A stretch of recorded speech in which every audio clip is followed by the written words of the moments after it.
primarily you need 3 chords for the whole song. The chords are A major, G major, and I like playing, for this song, I like playing G this way. And that's where your pinky's on the 3rd fret of the high E, ring finger's on the 3rd fret of the B, 2nd fret, 3rd fret.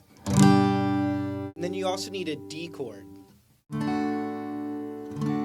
So those 3 chords, but what's cool is this G chord, when you move over to the D chord, you keep your pinky down from the G.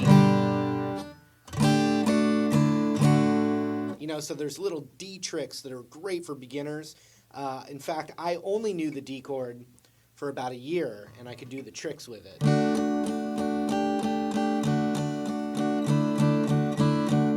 And that's all I knew. But anyway, I'm going to dig deeper into that for you right now. So we're going to start with the A chord. So I'm starting with 2 down strums on that A chord. Then we're going to do the same thing on G. So, and I'm just resting my hand there, and you get a little bit of a percussion thing.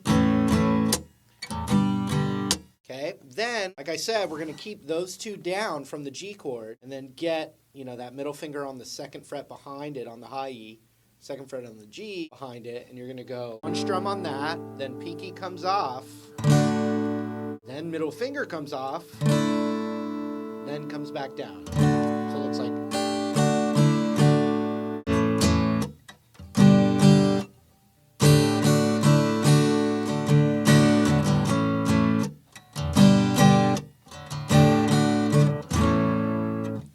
The second time, instead of goes so A chord, so it alternates, and that's also what happens with the verse. So it's the intro and the verse.